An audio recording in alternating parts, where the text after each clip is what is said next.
materi Dharma kepada kalian semua, ya. Jadi materi yang akan saya ajarkan atau materi yang akan saya sabdakan hari ini mengenai Trisarana dan Pancasila.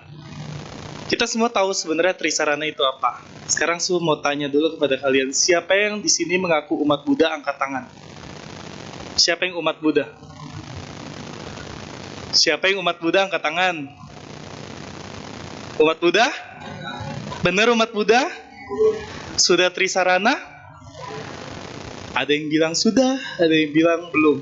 Sudah Trisarana belum? Sudah Trisarana. Kalau sudah Trisarana harusnya tahu dong berlindung kepada siapa? Berlindung pada? Buddha itu siapa? Oke, seseorang yang telah mencapai pencerahan sempurna. Dharma itu siapa? Ajaran kebenaran mutlak. Sangha itu siapa? Persaudaraan para biku. Benar gak kalau berlindung pada Buddha artinya kalau kita ada masalah kita lari ke belakang rupang Buddha? Benar gak? Kan berlindung pada Buddha, suhu. Saya takut nih sama ini, saya punya utang gak bisa bayar, saya berlindung sama Buddha, jadi saya lari ke belakang Buddha. Benar tidak? Sebenarnya apa arti berlindung kepada Buddha? Dan kenapa kita harus berlindung kepada Buddha?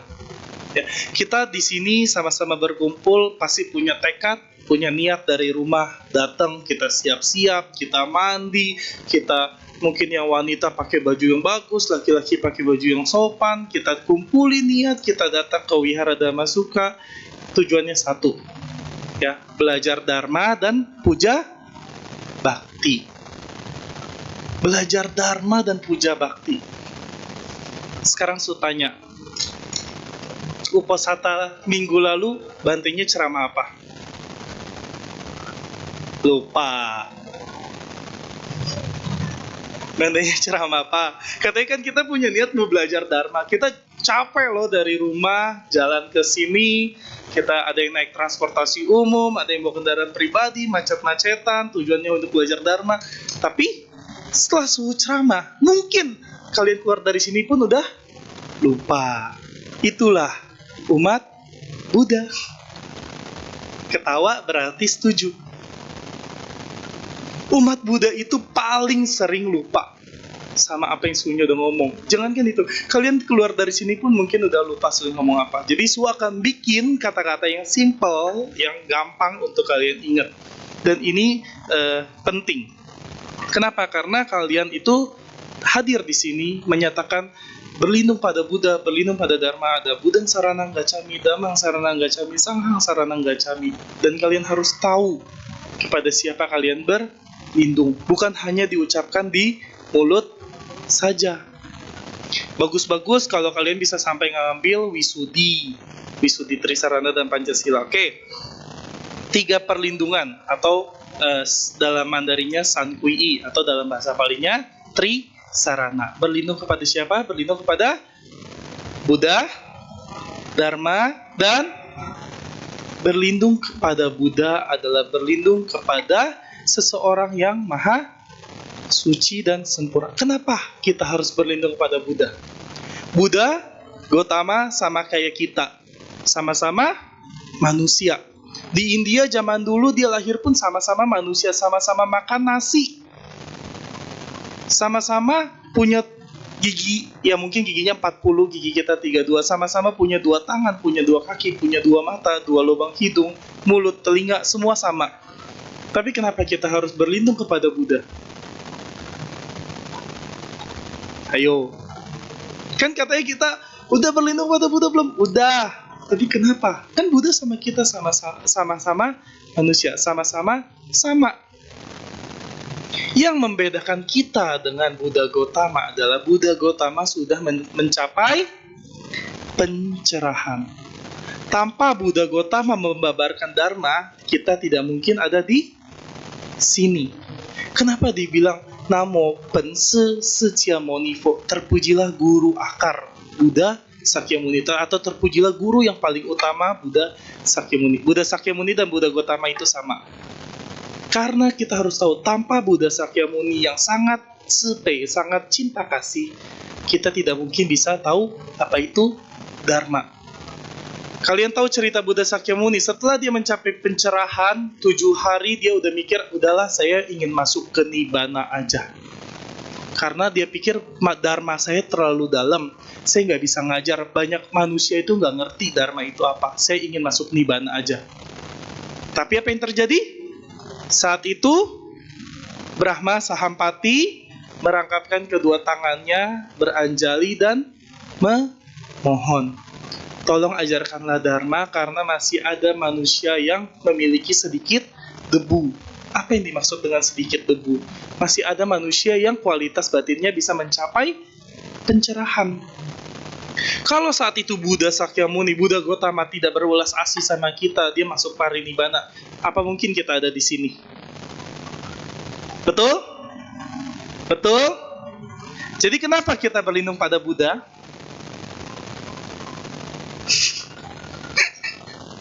Nonton TV. Kita berlindung pada Buddha karena Buddha lah yang menunjukkan Dharma, menunjukkan ajaran kebenaran. Apa yang bikin agama Buddha beda sama agama lain? Di agama Buddha, Sakyamuni Buddha, Buddha Gotama tidak pernah sekalipun bikin janji sesuatu. Tidak pernah kita hanya di Buddha hanya modal percaya, yakin kita masuk surga. Di agama Buddha, Buddha semua menyatakan semua adalah ingkwo, karma, sebab akibat. Ya, tidak mungkin kalian pukul orang gak akan dipukul lagi di kemudian hari. Mungkin tidak di hari yang sama.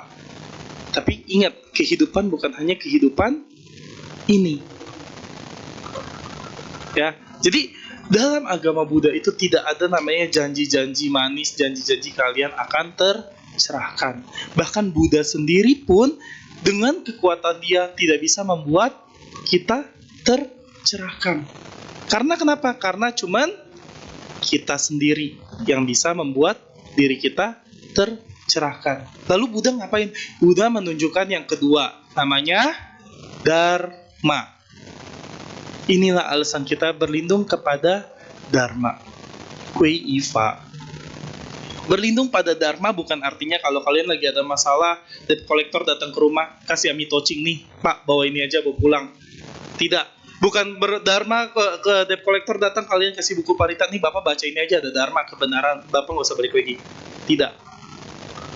Berlindung pada Dharma adalah berlindung kepada kebenaran. Berlindung kepada hukum kesunyataan.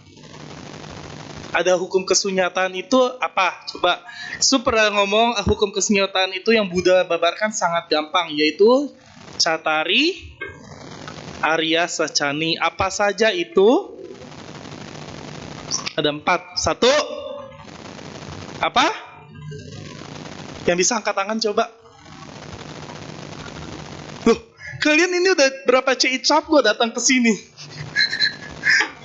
Ada 4. Ayo yang pertama. Apa itu? Duka atau penderitaan. Yang kedua. Apa? Sebab-sebab penderitaan atau sebab-sebab duka. Ketiga. Apa? Coba angkat tangan siapa yang bisa jawab. Dapat hadiah. Serius? Emang bohong, nggak boleh bohong, ada sila. Yang ketiga yaitu jalan menuju. Yang keempat, lenyapnya duka. Itu Buddha udah ngomong gampang banget. Kayak kita selalu ngomong, Buddha ngomong tuh teorinya gampang banget. Tapi prakteknya bisa nggak?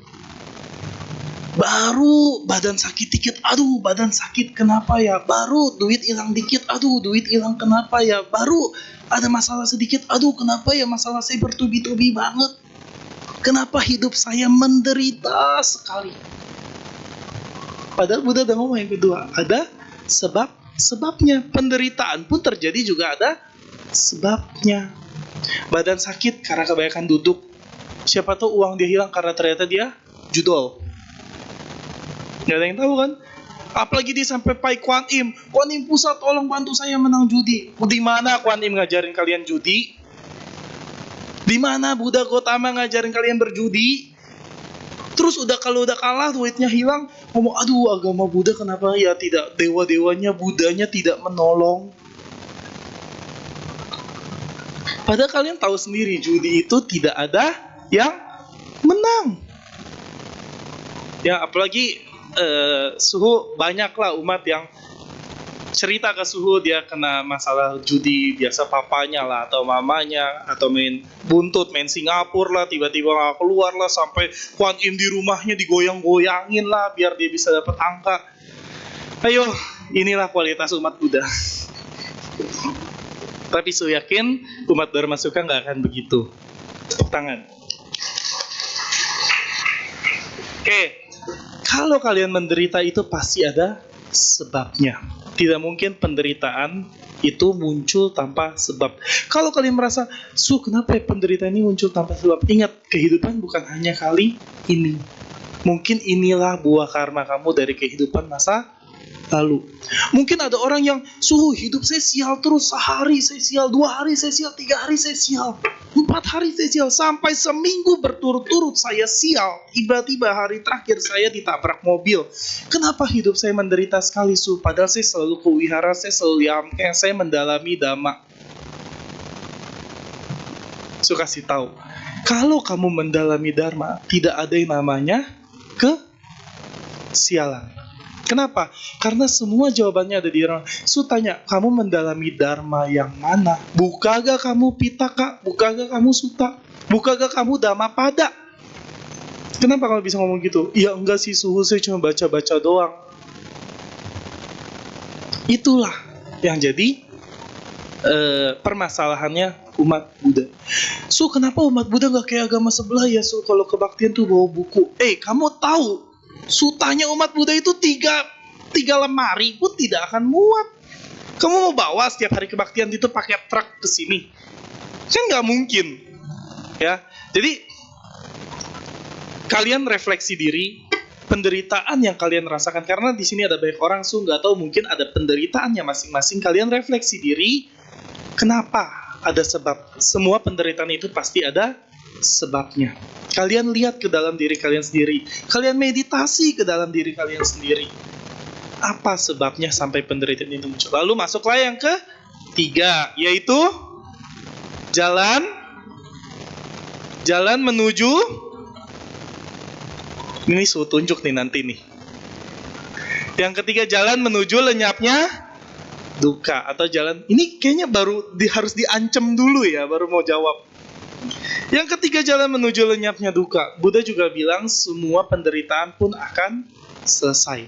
Tidak ada sesuatu yang kekal abadi. Anicca, termasuk penderitaan dan termasuk juga kebahagiaan. Semuanya tidak akan ada yang abadi. Masalah tidak abadi, kelahiran tidak abadi, kebahagiaan tidak abadi, hidup ini tidak abadi, bangunan ini tidak abadi. Kebahagiaan pun tidak abadi, permasalahan pun juga tidak abadi. Ada jalan untuk menyelesaikannya. Adanya di mana? Ya kalau kalian mau secara teori, adanya di Dhamma. Tapi gimana caranya kita bisa nyelesain penderitaan kita kalau pikiran kita aja lagi kacau? Boro-boro mau buka Dharma Suhu, saya buka mata aja yang dipikir udah utang. Boro-boro buka Dharma Suhu, saya buka mata, pikiran saya langsung, aduh laukung saya kemana, suami saya kemana ya, istri saya kemana ya. Aduh Suhu, boro-boro buka Dharma Suhu, saya buka mata mikir, saya hari ini makan apa ya. Gimana kalau kita mau menyelesaikan masalah kalau pikiran kita sendiri aja belum bisa kita selesaikan? Teori gampang Suhu, teori mas saya juga ngerti. Buka Dharma, baca Dhammapada, jalanin Dharma, masalah selesai. Tapi apakah prakteknya di kehidupan nyata kita sebagai manusia seperti itu? Kalian di sini banyak orang. Kalian di sini punya masalahnya masing-masing. Kalian di sini punya penyelesaian masalahnya masing-masing. Nggak tahu penyelesaian masalah kalian gimana. Cuman kasih tahu, kalau kalian pikirannya masih mumet, masih belibet, masih benang kusut, sampai kapanpun masalah kalian tidak akan bisa selesai. Itulah gunanya meditasi. Itulah gunanya kalian menenangkan diri. Meditasi itu bukan artinya saat kita meditasi kita merem lalu kita mikir masalah ini datang, masalah ini datang. Meditasi itu gunanya bukan untuk menambah beban. Meditasi digunakan untuk merilekskan pikiran. Kalau kalian meditasinya belum benar, maka kalian akan pikir meditasi bukannya membawa kebahagiaan, malah menambah beban pikiran. Itulah sebabnya meditasi kalian harus punya objek. Bukan cuman duduk diam, tangannya untuk mudra dhyana, mudra meditasi, kalian diam, pikirannya kosong. Saat pikiran kalian kosong, percayalah, pikiran kalian akan seperti ikan loncat ke sana, berenang ke sini. Yang muncul adalah masalah yang kalian lagi hadapi. Itu pasti. Kalau kalian cuman diam, mikir, bengong, diem, tutup mata, tangannya meditasi, nggak ngantuk, syukur. Kalau nggak ngantuk ya jadinya masalah kalian muncul. Dan kalau masalah muncul, biasanya pikirannya akan bimbang. Yang ada kalian meditasi bukan untuk mencapai kebahagiaan, lebih kayak ke melihat diri dalam penderitaan. Selesai meditasi kenapa ngomong, aduh kenapa ya masalah saya malah banyak banget, aduh kenapa ya saya nggak punya jalan keluar dari masalah saya. Karena pikiran kalian belum tenang. Pikiran adalah pelopor. Itu Buddha yang bilang. Betul? Kalau pikiran kalian berantakan, gimana kalian bisa menyelesaikan masalah? Ya. Jadi, udah jauh banget nih. Yang ketiga, jalan menuju lenyapnya duka itu ada di Dharma. Tapi sebelum kalian membaca Dharma, kalian lihat diri kalian sendiri. Apakah kalian sudah siap menerima Dharma? Percuma Dharma Buddha babarkan 45-49 tahun kalau kalian sendiri tidak pernah siap untuk membuka diri kalian untuk Dharma. Saya nggak bisa ada Dharma, dan kepala saya udah mabok, saya udah ngurusin ini itu. Ya, berarti kamu yang menutup diri sendiri. Buddha selalu welcome, Dharma selalu ada, kitab tidak pernah berubah. Tinggal kamu mau membuka diri kamu untuk menerima Dharma Sang Buddha atau tidak. Dan yang keempat adalah apa? Lenyapnya duka atau lenyapnya penderitaan. Saat pikiran kalian sudah bisa kalian atasi, kalian sudah bisa menerima Dharma, maka permasalahan tidak ada yang besar. Tapi ini kan permasalahannya mengenai ekonomi, suhu, uang itu harus dicari. Betul, itu yang membedakan saya sama kalian. Kalau kalian di sini semua, saya diksa hari ini kalian semua jadi biku, kita mau makan apa? Nggak ada penyokong dharmanya. Berarti nggak boleh jadi biku dong. Boleh. Buddha membilang ada dua pilihan. Mau untuk jadi samana atau hidup selibat, atau yang kedua menjadi perumah tangga. Dan ini pun harus saling terkonek. Sangha tanpa perumah tangga nggak akan bisa. Perumah tangga tanpa biku nggak akan ada dharma. Betul? Nah, mau bahas sedikit, kita keluar dari konteks mengenai Katina ya. Baru ingat bentar lagi Katina. Harus bahas sedikit tentang Katina. Katina itu adalah hari di mana para biku telah selesai menjalankan masa wasa. Ya, jadi ini kalian harus pengenalan sedikit tentang Katina. Di sini Katina tanggal 18 ya. 18 di sini nanti ada Katina. Kalian harus tahu apa itu Katina. Kalian ini umat Buddha, masa nggak tahu Katina itu apa? Dalam agama Buddha ada 4 hari besar. Ya, Aga Puja, Waisak, Katina, dan Asada. Katina itu apa? Ada bisa jawab? Angkat tangan. Apa? Ya, oke. Hari berdana sangha. Kenapa kita harus berdana ke sangha? Kalian beli paket Katina? Kalian nggak tahu kenapa kalian beli paket Katina. Yang penting saya beli aja, ada nama saya. Kenapa kita harus berdana ke sangha? Kalian datang ke sini nanti tanggal 18 Katina, tujuannya berdana ke Sangha. Tapi kalian tidak tahu kenapa kalian harus berdana ke Sangha.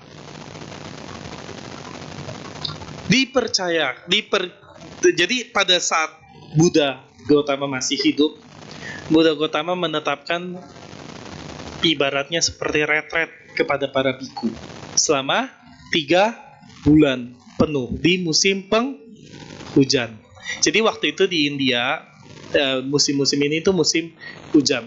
Jadi para biku, Buddha menganjurkan untuk tetap diam di wihara masing-masing, melaksanakan pelatihan diri. Ya, jadi selama 3 bulan para biku melatih diri, beberapa di antara para biku itu akhirnya mencapai tingkatan kesucian. Ya, kalau dalam Mahayana disebutnya Fohuan Sire, hari para Buddha berbahagia. Buddha kenapa berbahagia? Karena di hari itu para biku telah menyelesaikan masa wasanya, di mana di antaranya dari mereka itu mencapai tingkatan kesucian. Tingkatan kesucian yang artinya dia menjadi ladang yang subur untuk umat menanam jasa pahala. Ya, jadi Suhu mau umat di sini mengerti Katina itu berdana ke Sangha, tapi kenapa kita harus berdana ke Sangha? Karena pada saat itu para Sangha telah menyelesaikan masa wasanya, beberapa di antara mereka mencapai tingkatan kesucian, menjadi ladang yang subur bagi para umat untuk berdana. Dan harus diingat, Sangha itu menerima dana kalian atas dasar cinta kasih. Bukan karena Su pernah sekali ditanya umat, Su, ngapain sih kita dana ke biku lagi? Biku-bikunya kan udah banyak jubahnya, udah banyak obat-obatannya. Saya aja lebih susah, Su. Ya, terserah kamu. Kalau kamu tidak mau menanam jasa pahala juga itu terserah kamu. Ya, tapi ingat, Buddha mengajarkan kita dalam 10 paramita, salah satunya adalah dana. Dan dana itu bukan hanya bentuknya materi. Catupacaya itu bukan selamanya tentang uang. Bisa makanan, bisa obat-obatan, bisa tempat tinggal, dan satu lagi apa?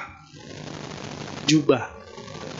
Ya, jadi kita berdana, jangan sampai di hati kita sendiri ada pikiran, saya dana ke sana, ngapain suhunya udah banyak terima dana.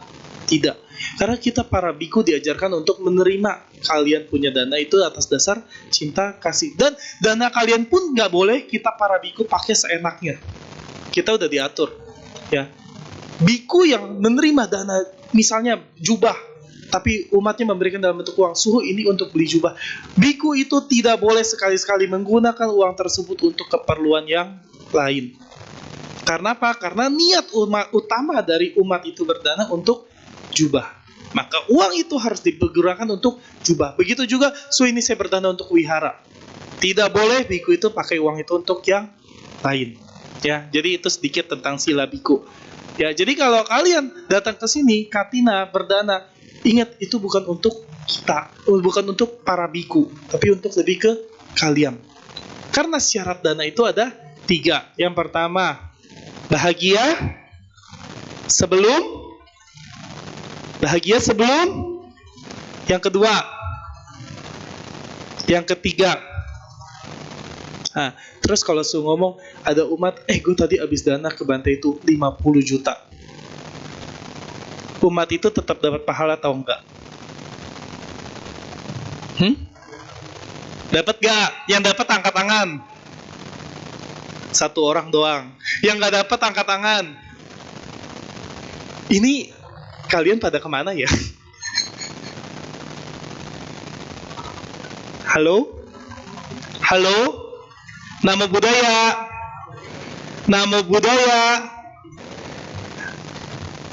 Jadi umat itu akan tetap dapat pahala atau enggak kalau hidup dia memamerkan apa yang telah dia danakan. Dapat atau enggak? Dia dapat karena dia berdana, tapi dia kehilangan, dananya tidak akan sempurna. Karena dia menyombongkan apa yang telah dia danakan. Ingat, kita berdana itu bukan untuk membuat orang lain iri. Coba kalau mau bayangkan, orang yang tadi ngomong saya berdana 50 juta, dia ngomong kepada orang yang gak mampu. Hatinya gimana? Ya, saya gak bisa seperti kamu. Saya cuma bisa ngasih 10.000. Dan dia akhirnya mikir, apakah 10.000 saya ini akan berguna untuk Sangha? Dan akhirnya dia mikir, udahlah kayaknya 10.000 saya nggak akan berguna, dan dia tidak jadi perdana. Sungguh dia melewatkan satu kesempatan yang luar biasa.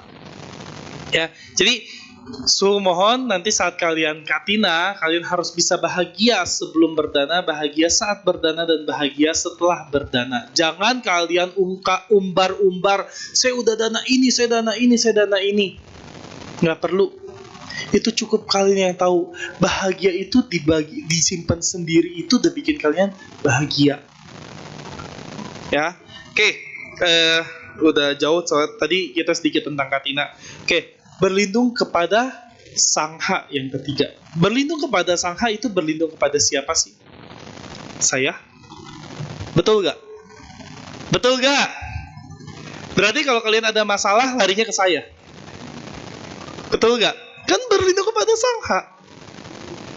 Ayo, betul gak?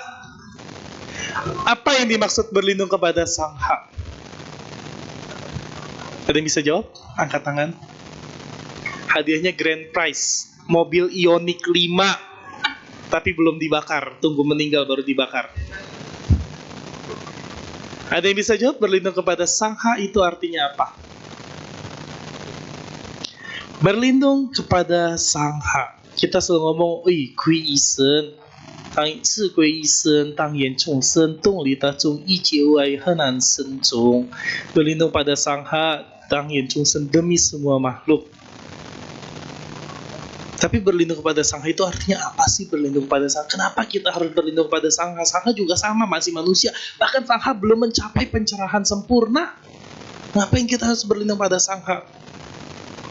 Karena Sangha punya niat awal utama yang sangat mulia. Dia meninggalkan kehidupannya demi kalian. Sangha itu tidak memikirkan dirinya sendiri.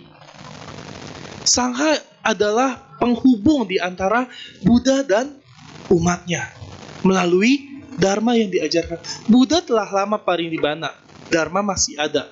Tapi kalau tanpa Sangha, apakah Dharma itu bisa dimengerti? Dharma begitu dalam. Kalian ngerti gak apa itu Liang Tzu yang memiliki 2 kebijaksanaan mulia? Kalian tahu gak 2 sifat termulia Buddha, yaitu Tzu-Pei dan Tzu-Hui, cinta kasih dan bijaksana, itu artinya apa? Disinilah peran Sangha dibutuhkan. Berlindung kepada Sangha bukan artinya kita serta-merta berlindung, ada biku lewat, kita ngumpet di belakangnya, pegangin jubahnya. Bukan. Dan kenapa Sangha itu harus dimuliakan? Ini yang bikin kita harus dimuliakan.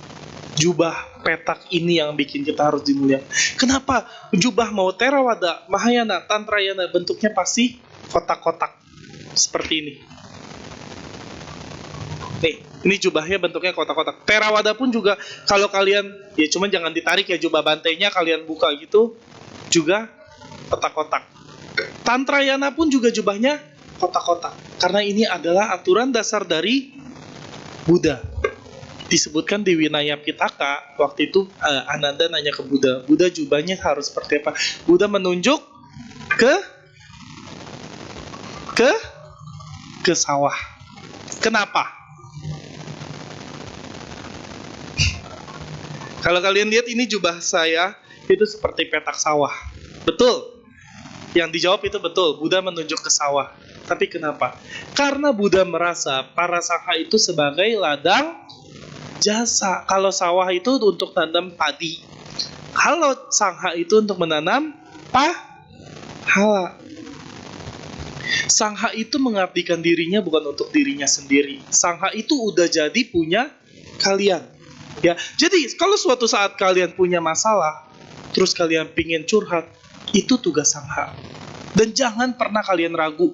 Ya, mungkin saya malu masalah saya pribadi, silahkan datang temui Sanghanya langsung.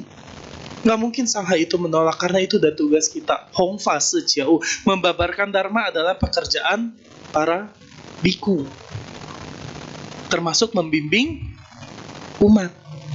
Jadi jangan suka umat Buddha itu tuh suka banget punya masalah dipendam sendiri, tiba-tiba pindah.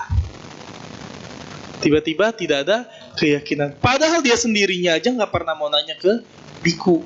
Biku ini ya tugas kami ya, mau Theravada Mahayana Tantra ini tugas kita satu sama, membimbing umat mengajarkan Dharma. Ya, jadi kalian jangan pernah kalian ragu atau takut ngomong sama biku, enggak. Ya emang tugas biku itu untuk bimbing kalian. Karena kalau bukan kita yang bimbing kalian, siapa lagi? Kalau kalian gak ada tempat untuk menyalurkan apa yang kalian tanya, menyalurkan apa yang kalian pendem, siapa lagi kalau bukan kita? Ya, jadi jangan pernah ragu untuk curhat atau ngobrol sama biku siapapun. Ya. Nah, jadi balik lagi, berlindung kepada Buddha, Dharma, dan Sangha. Berlindung pada Buddha artinya lupa lagi, itu baru banget loh, belum setengah jam. Ya, berlindung pada Buddha itu lebih inti lagi, jelasin langsung jadi bagi 3. Berlindung pada Buddha artinya berlindung kepada kesadaran, berlindung pada Dharma, berlindung pada kebenaran, berlindung kepada Sangha, berlindung kepada kesucian. Coba, berlindung pada Buddha, berlindung pada kesadaran. Kedua, ketiga, jadi seseorang yang sudah berlindung kepada Buddha, Dharma, dan Sangha, harusnya dia selalu sadar, selalu tahu mana yang baik dan tidak, dan bisa menjaga kesucian dirinya sendiri. Setuju? Berlindung kepada Buddha artinya berlindung kepada kesadaran. Tapi kalau makan masih nyocoknya ke hidung. Sadar itu bukan hanya, meditasi itu bukan cuma duduk diem, mata terpejam, tangannya dipangku, jempolnya nempel. Meditasi bukan cuman itu. Itu salah satu metode meditasi. Tapi jalan, nyetir, makan, itu pun meditasi. Jalan kalau kalian gak sadar, ada tangga, jatuh. Jadi kalian harus tetap waspada dong, betul gak? Jalan itu harus waspada, betul gak? Makan harus waspada, kalau enggak dia lagi makan sambil ngomong, tiba-tiba makanannya ke hidung. Atau dia nyetir mobil deh, kalau dia nggak sadar, dia nggak waspada, pasti nabrak. Itu pun termasuk metode meditasi. Karena meditasi itu tidak terbatas cuma duduk, dia mata merem, tangan dipangku, jempol ketemu. Ya, jadi sadar setiap saat, sadar setiap waktu. Itulah berlindung pada Buddha, berlindung pada Dharma, berlindung pada kebenaran. Kalian tahu yang mana yang baik, yang mana yang buruk. Nggak mungkin orang main judi dibilang, wah gila kamu udah terpuji banget, udah sesuai ajaran Buddha. Itu sangat tidak mungkin. Nggak mungkin kamu menyuruh, itu ada nyamuk tepuk, wah itu kamu udah setuju tuh, kamu udah sesuai agama Buddha. Karena kalau nggak, nyamuk itu pasti akan gigit orang lain. Berlindung pada Sangha artinya berlindung pada suci. Nggak mungkin setelah itu kamu berlindung pada Sangha tapi kamu, maaf yang udah komitmen untuk bersama suami istri atau pacar, serong kanan, serong kiri, tidak bisa menjaga kesuciannya. Kalau 3 itu dia nggak bisa jaga, sama juga dia dia belum berlindung kepada Buddha, Dharma, dan Sangha. Sorry, lagi pilek dikit. Jadi berlindung kepada Buddha, Dharma, dan Sangha itu bukan untuk orang lain. Berlindung pada Buddha, Dharma, dan Sangha itu untuk kalian sendiri. Dan ini masih dasar dari agama Buddha. Ya, ini baru dasar dari agama Buddha. Ini baru pintu masuk dari agama Buddha. Di sini ada yang udah mau nyerah? Yang mau nyerah angkat tangan? Seberang kita ada Stella Maris. Ada yang mau nyerah? Inilah agama Buddha. Tidak menggunakan janji, tapi pakai dia pikir kamu harus logika sendiri. Pasiko. Lihat, datang, dan buktikan. Gak pernah Buddha bilang, kau percaya saya akan masuk surga. Enggak. Inilah pasiko. Inilah hukum tabur tuai. Siapa yang menanam, kelak akan mendapatkan. So, lalu kalau dalam Mahayana ada konsep sanhui atau pertobatan. Itu maksudnya apa, Su? Sanhui tidak bisa menghapus karma yang udah kalian lakukan. Para Buddha, para Bodhisattva tidak akan bisa menghapus karma yang sudah kalian lakukan. Apa yang telah kalian lakukan, gimana pun harus kalian tuai. Jadi nggak ada penghapusan dosa lah. Terus saya mengaku karma buruk lah, terus saya sanhui, akhirnya dosa saya hilang. Tidak.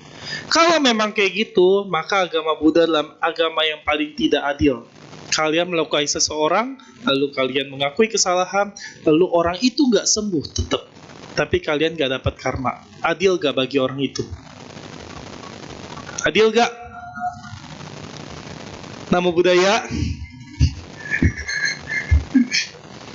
Ya, sampai jam berapa ya? Jam 10. Sampai jam berapa? Saya sampai jam berapa sih? Oke, berarti tinggal tuh kan Su, kalau itu Su belum, ini masih materi masih banyak loh, masih ada 5 lembar. Tapi udah tinggal 10 menit. Jadi Su mohon, Su berharap ke kalian para umat Dharma Suka ya, Su telah mengajarkan apa itu berlindung pada Buddha, Dharma dan Sangha. Bagi yang belum menerima Wisudi, kalian cepat-cepatlah menerima Wisudi. Percuma kalian mengaku beragama Buddha tapi kalian gak ngerti apa itu Buddha, apa itu Dharma, apa itu Sangha. Karena inilah dasar dari agama Buddha. Kita harus tahu kepada siapa kita berlindung dan untuk apa perlindungan itu. Ya, jadi mohon bagi yang belum Wisudi, silahkan kalian mengambil Wisudi di wihara yang mengadakan Wisudi. Bagi yang bisa menjalankan sila lebih bagus. Bisa 5 sila, Omitofo. Bisa 8 sila, sangat baik. Bisa 10 sila, kita jadi sesiung. Berarti botak. Oke, sisa 10 menit. Ada yang mau bertanya? Suhu open untuk pertanyaan apa aja. Bukan mengenai Trisarana doang, atau mengenai Buddha Dharma juga silahkan. Ada yang mau bertanya, silahkan angkat tangan. Baik, Bapak Ibu, saudara-saudari Dharma, tiba saatnya sesi tanya jawab. Bagi Bapak Ibu yang ingin bertanya, bisa secara lisan maupun tertulis. Untuk pertanyaan secara lisan, Bapak Ibu tinggal angkat tangan saja, nanti kita panggil ke depan untuk bertanya langsung kepada Yang Mulia Suhu. Yang ingin bertanya secara tertulis bisa menuliskan pertanyaan melalui WhatsApp ke 0811 9921 098. Sambil menunggu pertanyaan masuk, mari kita buka kembali buku tuntunan kebaktian. Kita nyanyikan satu buah lagu bersama-sama. Para petugas dipersilahkan.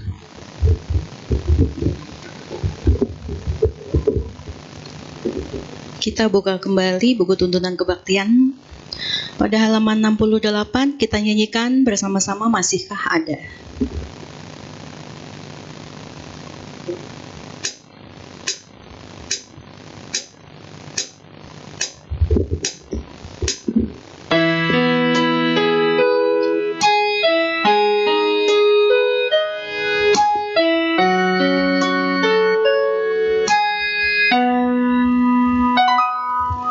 Saat sendiri di keheningan malam, ku coba renungi akan arti hidup ini. Begitu banyak yang tak pernah ku mengerti, lelah kaki melangkah, jenuh menghimpit jiwa. Begitu banyak tanya di hati ini, namun tak pernah ku temui jawab yang pasti.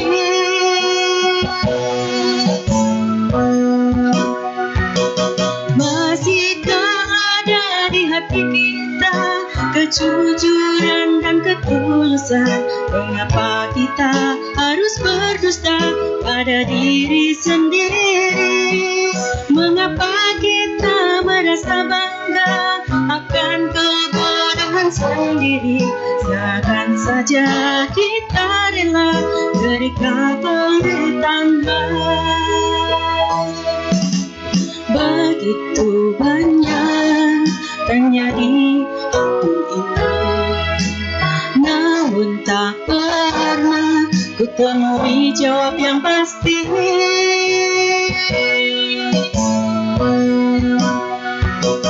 Masihkah ada di hati kita kejujuran dan ketulusan? Mengapa kita harus berdusta pada diri sendiri? Mengapa kita merasa bangga akan kebodohan sendiri? Seakan saja kita rela terikat oleh tanha. Masihkah ada di hati kita kejujuran dan ketulusan? Mengapa kita harus berdusta pada diri sendiri? Mengapa kita merasa bangga akan kebodohan sendiri? Seakan saja kita rela terikat oleh tanha. Seakan saja kita rela terikat oleh tanha. Terima kasih.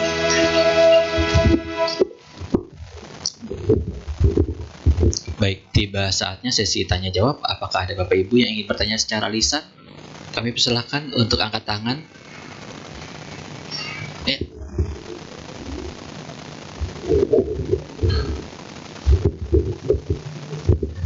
Namo Buddhaya Suhu. Budaya. Nah, Suhu, terima kasih atas Dhamma Desananya, Suhu, luar biasa sekali.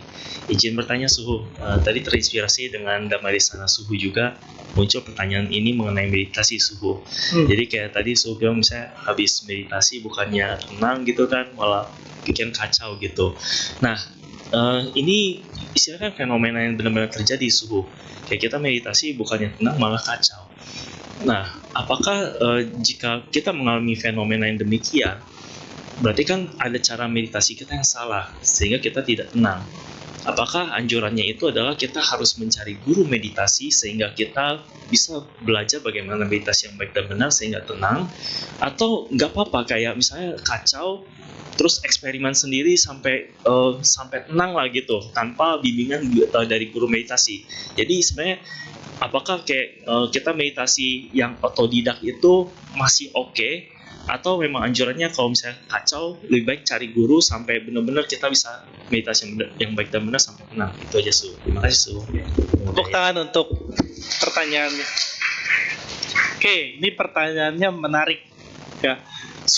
Ini adalah fenomena yang banyak terjadi. Meditasi bukannya makin tenang, malah makin kacau. Apa yang harus saya lakukan? Yang Suhu sampaikan, meditasi itu harus ada objek. Jangan pikiran kosong malah meditasi. Kenapa? Karena kalau pikirannya kalian kosong dan misalnya kalian tidak mau cari guru meditasi, akan muncul pikiran-pikiran aneh. Nanti tiba-tiba dia lihat Kuan Im lah datang, tiba-tiba dia ngerasa badan dia udah terbang entah kemana. Tiba-tiba nanti dia bilang saya punya kesaktian, saya badannya di sini tapi saya bisa lihat di sana. Itu banyak ya. Dan kebanyakan itu umat Buddha yang meditasinya otodidak. Karena dari meditasi pikiran kita kosong, pikiran kita akan terus main, dia akan cari apa yang bikin kita paling senang. Saya tiba-tiba saya lagi meditasi, saya lihat Buddha datang, cahayanya emas, tiba-tiba dia mengambil saya pakai tangannya. Itu udah jelas-jelas salah. Bahkan kalau dalam Chan itu ada satu kata Qianfo, Safo, Qianmo, Samo. Melihat Buddha, bunuhlah Buddha. Melihat setan, bunuhlah setan. Apa maksudnya itu? Kalau kalian objek meditasinya bukan Buddha, jangan sekali-sekali kalian bisa tiba-tiba ada Buddha. Kalau kalian meditasi memang pernapasan, saat kalian nafas, tiba-tiba kalian lihat ada Buddha datang, itu udah salah meditasinya. Karena sudah tidak sesuai dengan objek awal. Ya, itu di saat itu pikiran kalian lagi main.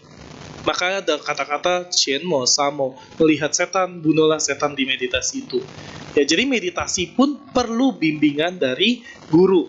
Ya, dan meditasi itu ada banyak. Sekarang udah banyak sekali jenis meditasi.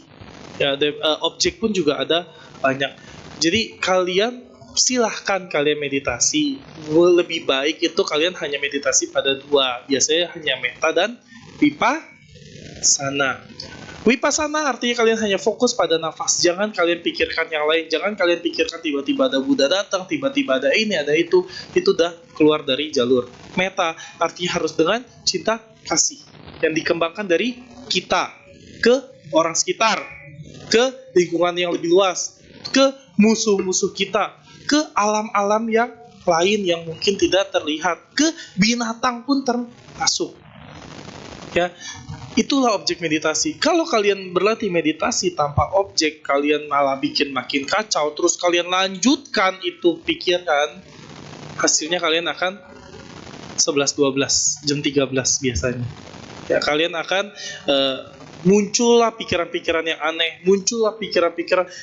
Dan biasanya yang lebih mengerikan itu kalau memang udah ada dorongan untuk mengakhiri hidup lah atau apa. Kalian meditasi bukannya mencapai ketenangan, malah ada, udahlah kayaknya saya pembuat masalah, saya troublemaker, udahlah saya akhiri hidup aja. Dari meditasi kalian jadi sesat, jadi bunuh diri. Itu udah salah besar, ya. Jadi kalau kalian ada masalah, silakan kalian curhat ke bantainya, lalu bantainya akan mengajarkan metode. Mungkin ada metode meditasi akan dipilih, metodenya juga nanti bantainya akan menjelaskan terperinci satu per satu, ya.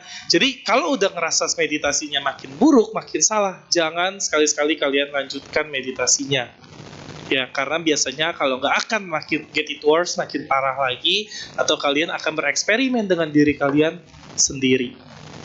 Ingat, tujuan meditasi itu ketenangan, bukan makin kacau. Oke? Ada lagi yang mau bertanya?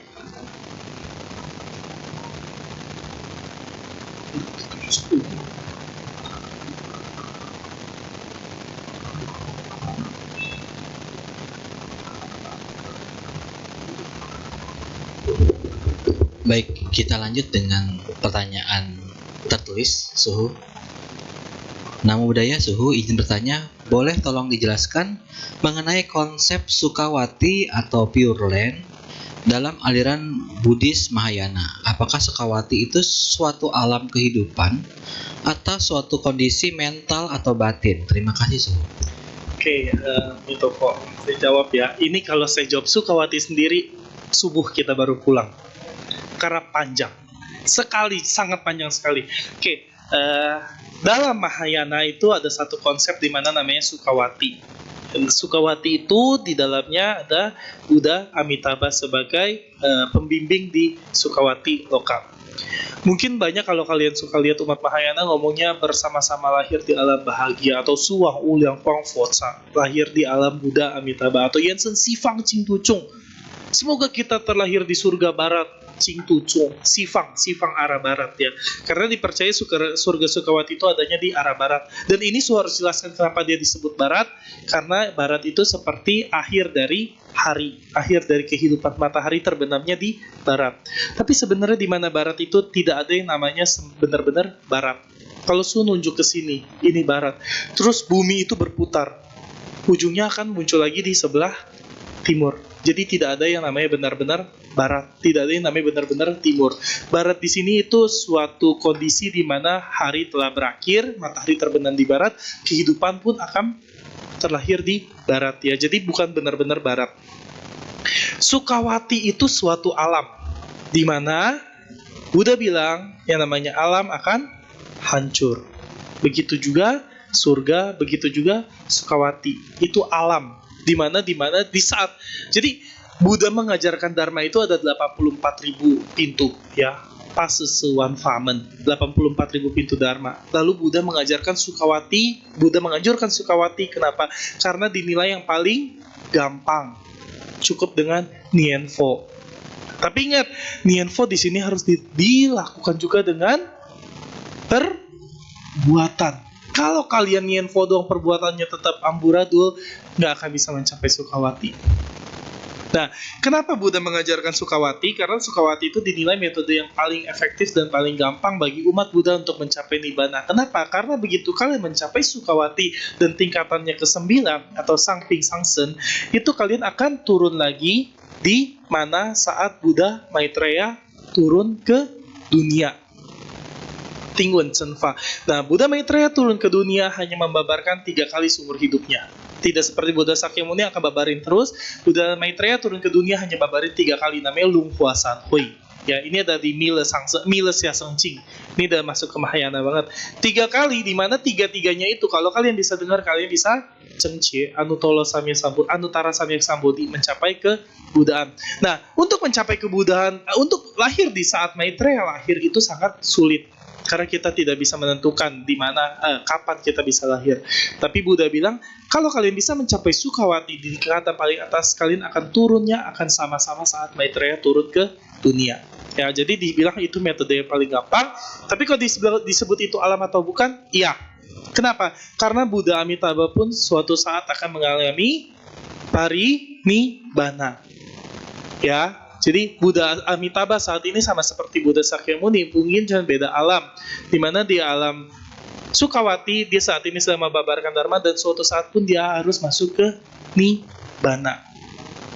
Oke, apakah pertanyaannya terjawab? Oke, anggap aja terjawab. Berikutnya Suhu, selamat malam Suhu, mau tanya, dalam ajaran Buddha, apakah jual beli saham ataupun kripto trader termasuk dalam kategori judi atau bukan? Oke. Su tuh selalu ngomong satu hal, Su, saya boleh judi gak? Su jawab, boleh, asal menang. Kalau kalah kamu gak usah berjudi. Nah, yang namanya judi itu kan tidak ditentukan menang atau kalahnya, nggak ada yang bisa tahu. Ya mungkin sekarang udah dimainin lah, mungkin ada broker lah, apalah, Su nggak ngerti karena Su nggak main gituan. Tapi yang Su tahu, dimana kalau kamu menaruh uangmu untuk dilipat gandakan, untuk mencari keuntungan, dimana keuntungan itu tidak pasti, itu termasuknya ke berjudi. Su, tapi kan jualan juga, Su, saya ngambil barang yang belum tentu bisa kejual, itu beda. Jualan itu kamu menawarkan jasa, menawarkan barangmu untuk dijual. Su, tapi kan dalam jualan saya harus bohong, Su, nggak mungkin saya taruh harga modal. Itu nanti Su akan masuk ke pembahasan sila, dimana kalau kalian berjualan itu tidak termasuk pelanggaran sila. Tapi yang Su tahu kalau mengenai masalah kripto atau uang online atau saham, itu yang Su tahu dimana kalau kalian naruh uang kalian untuk dilipat gandakan dengan change yang ada 50-50-nya atau keberhasilannya 50-50, itu termasuk berjudi. Ya, tapi ya Su nggak tahu, itu kembali lagi ke kebijaksanaan kalian. Karena gimana pun kalian yang tahu. Su bukan bilang membenarkan judi, tapi kalau memang itu satu-satunya uang kalian dan kalian hanya bertahan hidup dari situ, gimana? Sama juga kayak orang jualan ayam potong. Su, saya harus jualan ayam potong, Su, kalau enggak saya nggak ada uang. Ya Su nggak bisa ngomong apa-apa. Karena kalau dia nggak, Su bilang, stop, kamu jangan jualan dengan membunuh. Terus tiba-tiba satu keluarga dia nggak bisa makan, meninggal. Salah siapa? Jadi gunakanlah kebijaksanaan kalian masing-masing. Pertanyaan terakhir Suhu, Akhirnya. nama budaya biksu, Ya. saya ingin mohon pencerahan. Bagaimana sebaiknya saya menghadapi orang tua yang sering berbohong kepada anak-anaknya demi memenuhi permintaan istri barunya, terutama soal uang. Kadang saya merasa sedih dan kecewa, tapi di sisi lain, saya juga ingin tetap berbakti dan tidak menambah karma buruk.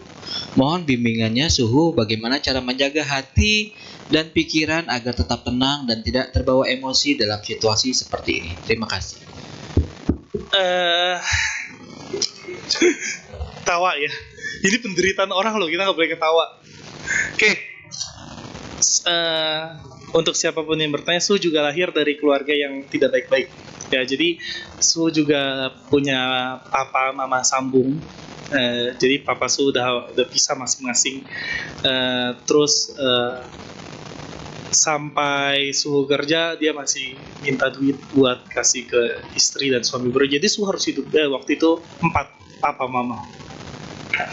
Su di situ sampai mikir, aduh kesel banget ini, kenapa ya, kayak dulu Su nggak kenal Dharma ya, kayak aduh parah banget ini, saya jadi satiprah atau saya harus menghidupi, atau papa saya lebih mementingkan keluarganya lagi yang baru daripada saya.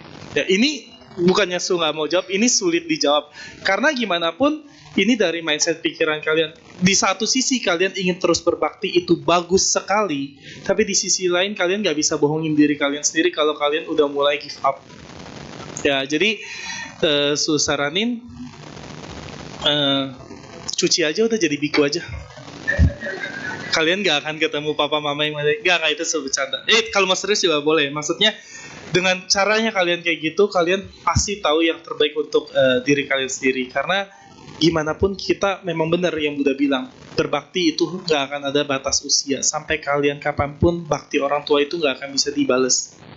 Ya, tapi di sisi lain kalian demi mama sambungnya atau istri barunya, kalian harus dibohongi lah, kalian demi tujuan menyenangkan dia. Kalau memang misalnya dalam bentuk materi, kalian cukup berikan sewajarnya. Anggap aja ini hanya untuk papa. Atau kalau kalian udah memberikan ini untuk papa, saya udah gak mau tahu papa untuk apa, terserah. Yang penting saya cuma jatahin papa segini. Menurut kalian papa kalian bisa hidup dari segitu, ya udah jalanin aja. Atau kalau memang misalnya bukan materi, kalian dirugikan atas kebohongan papa demi membahagiakan istri barunya, kalian pikir ulang, ya. Papa kalian ini kenapa sampai kayak gini? Lebih baik bisa diomongin baik-baik. Karena kalian tahu papa kalian bohong demi orang lain, artinya kalian tahu papanya bohong, kalian bisa ngomong ke kamu bisa ngomong ke papa kamu sendiri langsung empat mata. Pak, kenapa harus bohong demi kebahagiaan orang, dan kenapa saya yang dirugikan? Apa kurangnya? Ya, ngomong baik-baik tanpa emosi, tanpa menghakimi, nggak ngejudge. Tapi ngomong baik-baik, cari jalan keluar sama-sama. Kalau kalian gak seneng, bilang, saya gak suka, saya dibohongin. Apalagi demi kebahagiaan orang. Saya cuma mau berbakti, saya mau jadi anak yang berbakti demi papa mama. Tapi bukan artinya saya bisa bohong, saya dibohongin terus, saya dilukai demi kebahagiaan orang. Saya ngerasa saya terluka kalau kayak gitu. Ya, ngomong baik-baik ke papanya. Ya, semoga jawaban itu membantu, walaupun banyak orang tua gak akan mau terima yang kayak gitu. Ya, udah, kalau ujungnya begitu, ikut saya aja. Dijamin kamu nggak diganggu papa mama lagi. Oke? Jadi itu yang Su mau bahas. Yang balik lagi Su bahas tentang Trisarana ya. Jadi kalau kalian bertrisarana, berlindung pada Buddha, Dharma, dan Sangha, itu sama juga saat kalian menyebutkan Namo Tassa Bhagavato, aku berlindung. Itu Namo itu artinya aku berlindung, ya. Jadi Su tadi saat bahas ini, Su tiba-tiba di WhatsApp sama panitia. Ternyata di Wihara Dhammasuka ada wisudi bulan November tanggal 23, ya. Su harap bagi kalian yang belum wisudi bisa secepatnya wisudi. Berlindung pada Buddha tidak akan merugikan kamu. Berlindung pada Dharma tidak akan merugikan kamu. Berlindung pada Sangha tidak akan merugikan kamu. Itu semua dari kamu untuk kamu, bukan untuk Sangha loh, bukan untuk agama Buddha, tapi untuk kalian sendiri, ya. Jadi bagi yang belum wisudi, Su harap kalian bisa segera wisudi. Kalian yakin, kalian mantap berada di jalan agama Buddha. Hatinya tidak akan goyang, hatinya tidak akan berubah-ubah lagi. Melalui wisudi inilah, ini gerbang awalnya kalian menjadi seorang umat Buddha. Gimana kalian jadi umat Buddha kalau kalian gak berlindung kepada Buddha? Setuju? Setuju? Sekali lagi, setuju gak? Panitia dicatat semua ini mau wisudi. Oke, silahkan beranjali. Kita tutup Dhammadesana kali ini dengan melakukan pelimpahan jasa. 愿效善长诸烦恼，愿得智慧真明了，不愿罪障悉消除，世世障心菩萨道。Sarwa satwa bhavantu sukhitata, semoga semua makhluk hidup berbahagia. Sadu sadu.